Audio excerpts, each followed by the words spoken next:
Okay, so we're in Hyder's Gap. Right here. No, we're right here. Are we? Mm-hmm. Oh. The Adventure Cycling Maps are a collection of the best bike touring and travel routes in North America. The Adventure Cycling Route Network encompasses more than 40,000 miles of routes, and the maps include turn-by-turn directions, detailed navigational instructions for tricky sections, and elevation profiles in places where it's necessary, i.e. not Kansas. Not only that, the maps will fit nicely in your handlebar bags or cycling jerseys and are tear-proof and waterproof.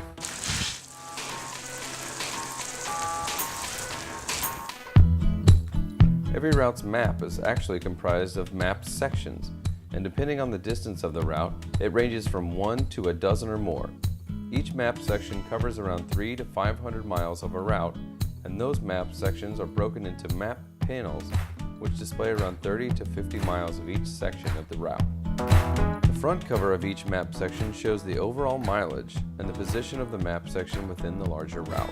On the back cover, there's an overview, a legend, and contact information for Adventure Cycling's routes and mapping departments, so if you see that a service is closed or a fabulous new one opens up, you can let them know. The reverse side of the map sections contain detailed service information including bike shops, lodging, libraries, and even cyclist-only lodging or camping. It is broken down by area code and includes cities directly on and near your route. You'll see a list of services, their contact information, and sometimes it gives you a person's name even. Campgrounds are listed up to 5 miles off route. Make sure to call ahead to see if they have room for you. This goes doubly for cyclist-only camping, private homes, churches, and organizational buildings that aren't opened year-round or open to the normal public. You will also see route elevation profiles for when you want to know just how challenging the upcoming hill is going to be, or just how long you'll be able to say, "Downhill, downhill, downhill." Weather and climate information detailing yearly highs, lows, and common weather patterns are shown on this page. Also included on this side is an informative Using This Map section, which details road conditions like the types of surfaces, shoulder width, or lack thereof, alternate routes, and areas of caution. I said we're probably okay because we're on bikes. Apparently the falling rocks only hurt cars. Get it? Because it's a car drawing. And finally, there are field notes that describe historical and cultural information about the area, giving fun facts and detailing how the location came to be. Now that you know what's on the maps, let's get you situated with reading them. The first thing that you need to be aware of is that the north arrow does not always point up. There are some side to side and there are some diagonal. This is to maximize the amount of miles per panel. The black line with the red highlight is your main route. Follow it. Alternates and spurs are in yellow, orange, and magenta. The map narrative contains the step-by-step information for following your biking route, and other than the Great Divide and Utah Cliffs routes, map narratives can be read in both directions. Each panel starts at 0 and covers the following 20 to 30 miles. Map narratives show both miles and kilometers, so you won't have to spend any time converting your mileage. When following your route or calculating distances, keep in mind that there are point-to-point mileages, noted by black dots or red carets, with numbers in between to show the mileage. If the carets cross over 2 maps, the number may be repeated on the map, so don't worry when you only go 5 miles even though you calculated 10.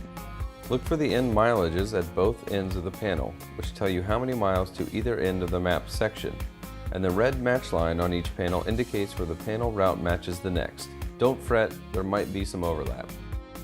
The color of your map indicates your elevation, as do the contour lines located throughout the map. If you're confused on your elevation, then you should get acquainted with the color scheme of your route's maps. Symbols are used to indicate everything from grocery stores and campsites to libraries and post offices. White boxes indicate any special instructions, like longer than normal distances between services, the next map section you need to continue your ride, ferry and bridge crossings, and intersections with other adventure cycling routes. Bike shops are always listed where available, and they usually include a physical address and phone number. Bike shops are also good resources for local riding events and road conditions, because who knows local better than the people who ride them every day. Once you enter larger cities, you will notice that in the congested areas there are large-scale detailed maps included on the page. They include more streets, more directions, and help you navigate through busy intersections and one-way streets. Along with being incredibly detailed, a feature pointing out cyclist-only lodging and camping opportunities can be found exclusively on Adventure Cycling maps.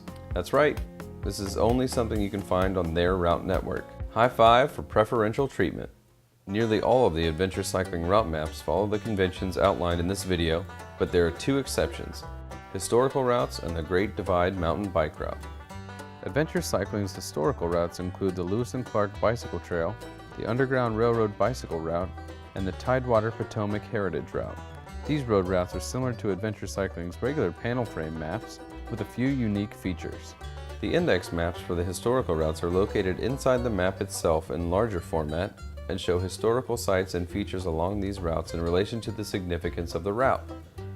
The information contains the name of the site, the address, contact information, and a brief description of the landmark. Plus, on the Lewis and Clark Bicycle Trail, you'll feel like you're back in time, traversing the countryside and doing cool poses like this.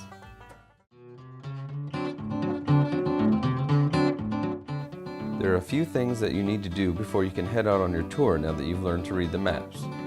You should start by reading the Using this map and Writing conditions sections so that you're ready for anything that's coming your way.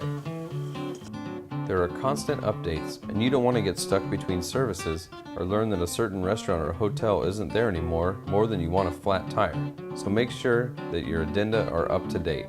You can go to adventurecycling.org/addenda for more information. Finally, you should prepare for any off-route excursions.